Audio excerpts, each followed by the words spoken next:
Bon, parlons de Meghan Markle, car elle revient à la une des journaux pour de mauvaises raisons.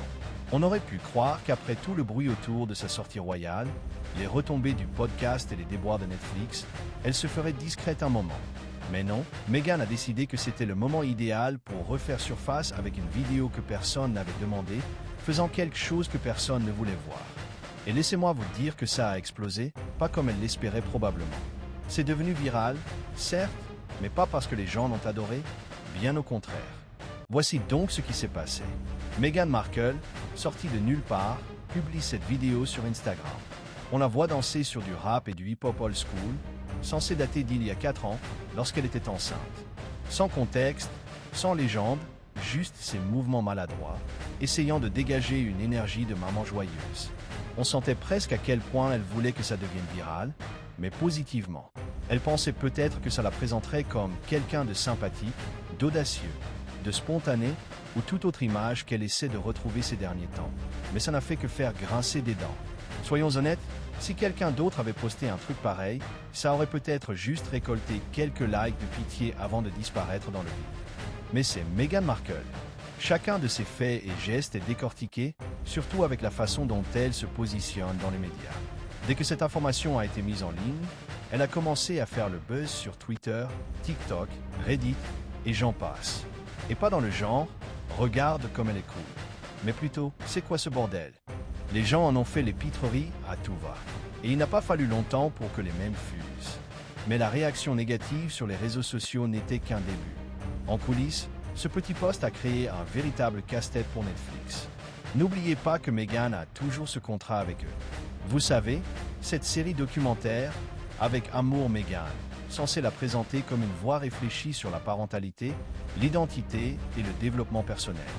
Alors, quand elle a publié une vidéo d'elle en train de twerker enceinte sur du hip-hop, les dirigeants de Netflix se sont dit « Attendez, qu'est-ce qu'on fait là ?» Il s'est avéré que les dirigeants de Netflix n'étaient pas du genre à rire. En fait, ils étaient furieux.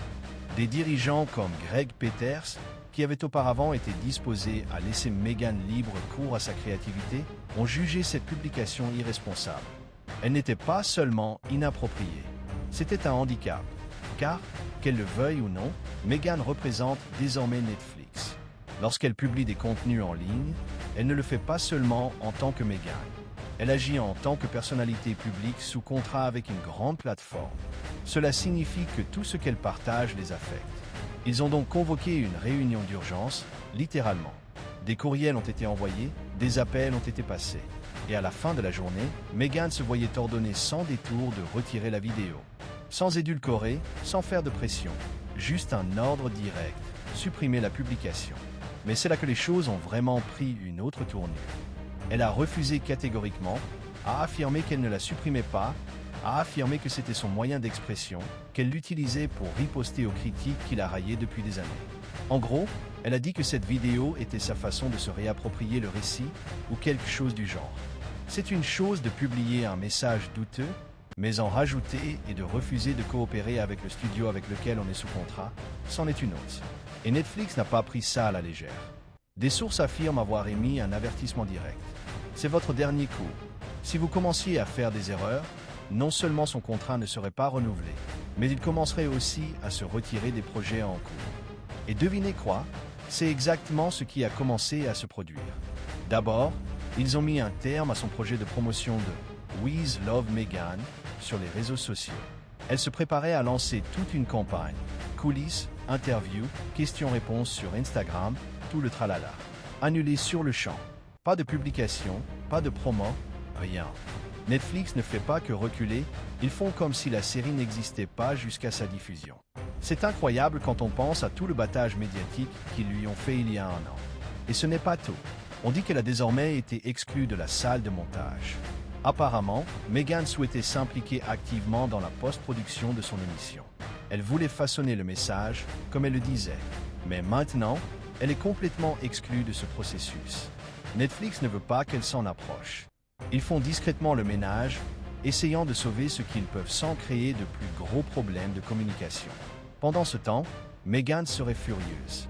Elle s'est disputée avec des dirigeants, notamment Greg Peters, pour tenter de justifier la vidéo et de défendre ses droits créatifs. Mais le mal est fait. Même certains des dirigeants qui la soutenaient depuis le début commencent à prendre leur distance. Le réseau de soutien qu'elle pensait avoir là-bas est en train de disparaître. Et tout ça à cause d'une seule vidéo. Une vidéo qui, à ses yeux, était valorisante, provocatrice, ou quel que soit le sens qu'elle voulait lui donner. Mais pour tous les autres, fans, critiques, et surtout le studio qui payait la facture, ce n'était qu'un geste maladroit de la part de quelqu'un qui tente désespérément de rester sous les projecteurs. Disons simplement que la machine de relations publiques de Meghan Markle tourne à plein régime en ce moment. Et à moins qu'elle ne prenne ses prochains coups avec la plus grande prudence, c'est peut-être le moment où tout va s'effondrer. Netflix ne se souciait pas seulement de l'image. Ils avaient peur de perdre le contrôle. La dernière chose qu'ils souhaitaient était d'être mêlés au drame de Meghan, surtout qu'ils subissaient déjà une pression interne pour justifier l'accord. Son contrat était coûteux. Les dirigeants avaient passé des mois à vanter son potentiel, à vendre l'image d'une Meghan Markle mature et introspective, abordant un nouveau chapitre de sa vie. Mais tout ce récit soigneusement construit a été anéanti dès la diffusion de cette vidéo. Derrière les portes closes, la tension montait. Certains initiés affirment que Greg Peters n'était pas le seul à être frustré. D'autres membres du conseil d'administration, notamment ceux qui avaient autrefois soutenu l'arrivée de Meghan, ont commencé à exprimer des doutes. Selon certaines sources, un cadre supérieur aurait carrément déclaré qu'elle devenait davantage un handicap qu'un atout. Ce sentiment a commencé à résonner dans les couloirs du siège de Netflix. Soudain, on a commencé à réévaluer l'ensemble du partenariat. Pas seulement la série, mais tout ce qui était lié à son nom. Ted Sarandos, resté relativement neutre sur le drame jusqu'à présent, s'est retrouvé mêlé à la situation. Meghan l'aurait directement sollicité pour obtenir son soutien, tentant de préserver le peu d'influence qui lui restait, mais même lui n'a pas mordu à l'hameçon. Le studio était en mode contrôle des dégâts, et ni la célébrité ni la bonne volonté passée ne pouvaient l'empêcher, du moins pas cette fois. En réponse, Netflix a commencé à resserrer la bride. Pas officiellement, bien sûr. Pas de communiqué de presse, pas d'annonce officielle, mais en interne, le changement était évident. Les emails ont cessé, les réunions ont été annulées. Toute discussion sur de futures collaborations avec Meghan ou Harry a été interrompue. L'équipe promotionnelle a reçu pour instruction de minimiser l'implication de Meghan dans les campagnes à venir. Son nom, autrefois un argument de vente, est devenu un risque de communication. Et Netflix n'a pas été le seul à s'en détacher. Les acteurs de l'industrie ont suivi l'évolution en temps réel et la nouvelle s'est rapidement répandue à Hollywood. Une agence artistique a même publié une note interne mettant en garde contre les partenariats susceptibles de porter préjudice aux entreprises en difficulté. Traduction: ne touchez pas à Meghan Markle en ce moment. Elle est radioactive. Pendant ce temps, Meghan ne restait pas les bras croisés. Elle a pris la réaction négative personnellement et aurait dénoncé en coulisses le traitement injuste dont elle était victime.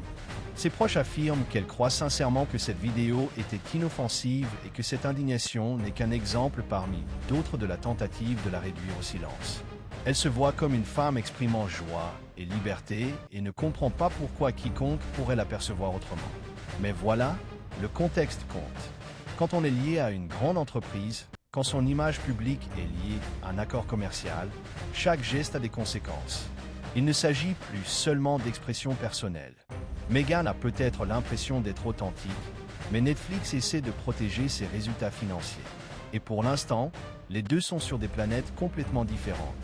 Même certains de ses fans commencent à se poser des questions sur ce qu'elle fait. Les commentaires sur les forums et les pages de fans ont pris un tournant. Les défenseurs habituels disent désormais des choses comme « ce n'était pas la décision la plus judicieuse » ou « j'adore Meghan, mais cette vidéo ne l'était pas ». Cette armée de fidèles en ligne sur laquelle elle pouvait habituellement compter s'amenuise rapidement. Les gens se rendent compte que peut-être, juste peut-être, elle n'est pas toujours la victime dans ces situations. Pour couronner le tout, la vidéo circule désormais sous des formes modifiées et remixées qui lui ôtent toute dignité. Elle a été coupée, ralentie, autoréglée, transformée en un contenu méchant. Chaque fois qu'elle est republiée, elle attire davantage d'attention, et pas celle que Meghan souhaite. Elle a essayé de contrôler le récit, mais maintenant, elle n'est même plus maître de son propre contenu. Et pendant ce temps, Meghan se rapproche de la date de sortie. Le problème, c'est que personne chez Netflix ne semble plus désireux d'en faire la promotion. On murmure que le message pourrait être diffusé discrètement sur la plateforme, comme s'ils voulaient le faire discrètement. Un employé a déclaré qu'ils avaient l'impression de vouloir l'enterrer au grand jour. Ce n'est pas bon signe. En interne, l'équipe de production de la série a également ressenti la pression. Certains membres du personnel auraient été frustrés d'avoir passé des mois à concevoir un spectacle censé présenter Meghan sous un jour réfléchi et inspirant, pour finalement voir une publication Instagram de 30 secondes faire capoter tout le message. Un monteur a même plaisanté. On aurait dû se contenter d'une vidéo de danse pour épargner à tout le monde cette peine. Pour l'instant, Meghan refuse toujours de supprimer la publication originale. Elle a clairement indiqué qu'elle ne se laisserait pas intimider ni réduire au silence, quoi qu'en dise Netflix. Mais chaque jour qui passe voit son influence diminuer. Les contrats, l'influence, la plateforme, tout est en train de s'effondrer. Et l'industrie observe attentivement jusqu'où elle va chuter avant de changer de cap ou de disparaître complètement des projecteurs. Les répercussions ont dépassé Hollywood. Lorsque l'histoire a été relayée par les médias, la vidéo de Meghan avait été décortiquée par presque tous les talk shows, sites de potins et commentateurs sociaux. Certains ont tenté de la présenter comme bizarre ou mal comprise, mais la plupart n'y ont pas cru. Le récit accablant était simple. Meghan Markle avait encore dévié du scénario, et cette fois, cela risquait de lui coûter cher. La vidéo elle-même était devenue bien plus qu'un simple moment de jugement discutable. C'est devenu le symbole de quelque chose de plus vaste, la tension entre la liberté des célébrités et le contrôle des entreprises. Sur le papier, Meghan était toujours sous contrat avec Netflix, mais en pratique, elle était désormais une marque rebelle, fonctionnant à l'instinct, à l'émotion et à un besoin constant d'attention. Les studios n'aiment pas ça. Ils veulent de la cohérence et de la prévisibilité. Meghan ne leur offrait ni l'un ni l'autre. Les discussions juridiques auraient commencé à faire surface entre son équipe et celle de Netflix. Rien d'officiel, pas de poursuites judiciaires, mais des rumeurs claires de violation des règles d'image et des protocoles promotionnels convenus. C'est du jargon juridique, car nous cherchons à couper les ponts sans déclencher une guerre publique. Quant au camp de Meghan, il cherchait à transformer cette situation en victoire, voire à se tourner vers une plateforme où elle pourrait être sans filtre, quoi que cela puisse vouloir dire. L'ironie du sort, c'est que la vidéo n'aurait probablement pas suscité autant d'attention si elle l'avait simplement supprimée sur demande. Mais Meghan Dugan, par son refus de reculer, a transformé un petit contretemps médiatique en véritable implosion de marque. Plus la vidéo restait en ligne, plus le bruit s'amplifiait. À un moment donné, même les humoristes ont commencé à la parodier. Imitations, sketchs, TikTok, etc. La vidéo est devenue une blague récurrente. On ne parlait plus de Meghan Markle, militante, ni de Meghan Markle, productrice. Il parlait de cette étrange vidéo de danse. Au milieu de cette tempête, son cercle intime a commencé à se réduire. Certaines de ses célébrités habituelles se sont tues. Les attachés de presse ont pris leur distance. Personne ne voulait être pris dans le rayon de l'explosion. Quelques-uns ont discrètement prodigué des conseils. Faire profil bas, faire une pause, repenser sa stratégie. Meghan ne semblait pas intéressée. Elle se sentait incomprise, acculée. Elle a commencé à multiplier les conversations privées sur l'authenticité et la maîtrise de sa voix. On murmurait même qu'elle envisageait de créer sa propre entreprise médiatique, indépendante, audacieuse et indépendante de l'influence des grandes entreprises. Mais personne ne savait vraiment ce que cela signifiait. Et surtout, personne ne se bousculait pour financer ce projet. Les investisseurs n'aiment pas l'instabilité. Ils aiment la structure. Meghan, à ce moment-là, était tout sauf structurée. Quant à Netflix, le nettoyage se poursuivait discrètement. Les supports marketing étaient épurés. Les avant-premières presse ont été retardées. En interne, l'ambiance était à la gestion des dégâts. Certains membres du personnel auraient qualifié l'affaire de « désordre Meghan », une expression qui s'est répandue comme une traînée de poudre sur Slack. Les dirigeants s'efforçaient de minimiser l'exposition, s'assurant que personne ne puisse les accuser d'avoir cautionné la vidéo ou son comportement. Pourtant, au milieu du chaos, une chose est devenue claire. Meghan avait perdu la partie. Pas seulement chez Netflix, pas seulement auprès du public, mais même auprès de ceux qui la voyaient autrefois comme une bouffée d'air frais dans une industrie peuplée de personnages scénarisés. Ce qui avait commencé comme un nouveau chapitre prometteur se terminait désormais dans un silence gêné. Pas de voix claire, pas de soutien financier majeur, juste du bruit. Finalement, la pression a commencé à retomber. Internet a évolué, comme toujours. Les reportages ont pris le dessus sur les gros titres, mais le mal était fait. La position de Meghan dans le monde du spectacle avait changé.